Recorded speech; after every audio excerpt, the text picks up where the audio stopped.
Reliance group पर 1,25,000 करोड़ का कर्जा, वेदांता ग्रुप पर 1,03,000 करोड़ का कर्जा, एसआर ग्रुप पर 1,01,000 करोड़ का कर्जा, अडानी ग्रुप पर 96,000 करोड़ का कर्जा, जेपी ग्रुप पर 75,000 करोड़ का कर्जा, जेएसडब्ल्यू ग्रुप पे 58,000 करोड़ का कर्जा, जीएमआर ग्रुप पे 47,000 करोड़ का कर्जा, लैंको ग्रुप पे 47,000 करोड़ का कर्जा, वीडियोकॉन ग्रुप पे 35,000 करोड़ का कर्जा, जीवी के ग्रुप पर 33,000 करोड़ का कर्जा, 8,55,000 करोड़ का कर्जा बड़े बड़े उद्योगपतियों को बांट दिया। ये सरकार ये कहती है, मान्यवर मोदी जी की सरकार कहती है 9,000 का कर्जा लोगे तो तुमको जेल में डाल दिया जाएगा। हमारी केंद्र की बैठी हुई सरकार कहती है 9,000 का कर्जा लोगे तो जेल में डाल दिया जाएगा, 9,000 करोड़ का कर्जा लोगे तो जहाज में बैठाकर लंदन पहुंचा दिया जाएगा। लंदन ये काम ये करना चाहते हैं मान्यवर ये इस देश को तोड़ना चाहते हैं, इस देश की गंगा जमनी तहजीब को बर्बाद करना चाहते हैं। आज इस देश का लोकतंत्र खतरे में है।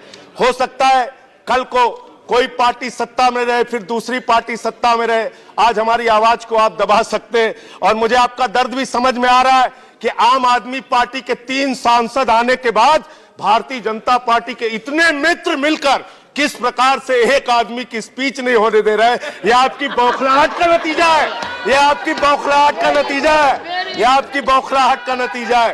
परेशान मत होना 6 साल यहां रहूंगा और एक एक दिन आपके लिए मुश्किल का दिन होगा। घोटाले कर रहे हो राफेल में, उसको भी उजागर करेंगे। भ्रष्टाचार कर रहे हो, उसको भी उजागर करेंगे। लिंचिंग करा रहे हो, उसको भी उजागर करेंगे। आम आदमी की आवाज को खामोश नहीं रहने देंगे। सीलिंग से व्यापारियों को उजाड़ रहे हो, उसके खिलाफ भी लड़ेंगे। देश के अंदर तानाशाही ला रहे हो, उसके खिलाफ भी लड़ेंगे। हम चुप रहने वाले लोग नहीं हैं। आम आदमी की आवाज को इस देश के अंदर दबाया नहीं जा सकता है। आपका हिंदुस्तान की आजादी में क्या इतिहास है? आपका हिंदुस्तान की आजादी में क्या इतिहास है? आप दूसरों को संजय सिंह प्लीज का सर्टिफिकेट बांटते हैं। संजय सिंह प्लीज को राष्ट्रवाद का सर्टिफिकेट बांटते हैं। आप पाकिस्तान भेजना चाहते हैं सबको, आप पाकिस्तान भेजना चाहते हैं। संजय सिंह आप पाकिस्तान भेजना चाहते हैं। 1 मिनट सर, अंतिम सर, अंतिम 1 मिनट सर। नो 1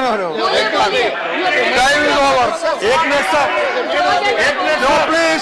ये पाकिस्तान भेजना चाहते हैं सबको, ये राष्ट्रवाद का प्रमाण पत्र बांटते हैं। It is for me to decide. जो मातृ संस्था है आरएसएस, संजय सिंह अपने कार्यालय पर टाइम ओवर तक तिरंगा नहीं फहराया। टाइम ओवर ओके ये राष्ट्रवाद सर्टिफिकेट बांटते हैं। Now you sit down. जिन्होंने पठानकोट में बैठिए हमारे शहीदों की जांच कराई, हमसे राष्ट्रवाद का प्रमाण पत्र, जिनका राष्ट्रीय अध्यक्ष बैठिए दलाली खाते हुए Sanjay Singh please sit down. हमसे राष्ट्रवाद का सर्टिफिकेट श्री अब्दुल वहाब, जो अफजल गुरु को श्री अब्दुल वहाब वाली पीडीपी के अब्दुल वहाब प्लीज, कश्मीर में सरकार चलाते हैं, वो हमसे अब्दुल वहाब प्लीज सर्टिफिकेट मांगते।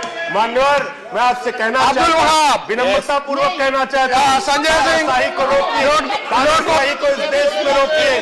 तानाशाही से देश नहीं चलेगा, तानाशाही से देश नहीं चलेगा, उजाड़ने से देश नहीं चलेगा। आप सबसे बड़ा मुद्दा सामने आया है, वो इस देश के लोकतंत्र को बचाने का मुद्दा है। मान्यवर आज इस देश का लोकतंत्र खतरे में है और ये बात कोई संजय सिंह नहीं कह रहे, ये बात इस सदन का कोई सदस्य नहीं कह रहा है, बल्कि हिंदुस्तान की सर्वोच्च न्यायालय के 4 प्रतिष्ठित न्यायाधीशों ने बाहर आकर, पहली बार आजादी के बाद यह घटना हुई है कि 4 न्यायाधीशों ने कहा हिंदुस्तान का लोकतंत्र खतरे में है।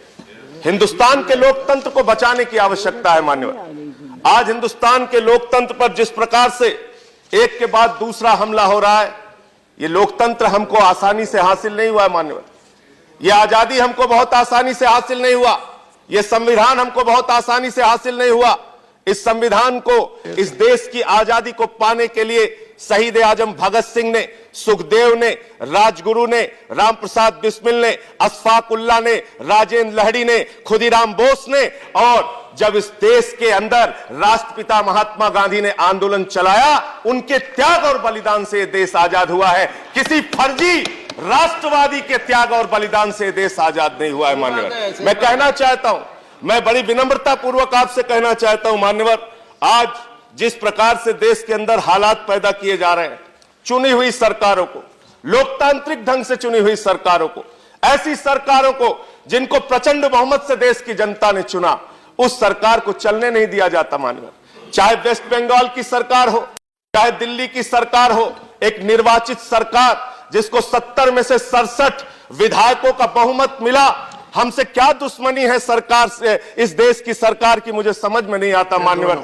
चुनाव में हमारे प्रधान सेवक ने, देश के प्रधानमंत्री जी ने, वो देश के प्रधान अभिभावक भी हैं मान्यवर, मुझे तकलीफ है, कष्ट है, पीड़ा है इस बात की कि देश के प्रधान सेवक ने रामलीला के मैदान से कहा अरविंद केजरीवाल तो नक्सलवादी है, इसको जंगल में भेज देना चाहिए। मान्यवर मुझे तकलीफ है इस बात की, पीड़ा है, देश का प्रधान सेवक एक व्यक्ति को नक्सलवादी कह के संबोधित करता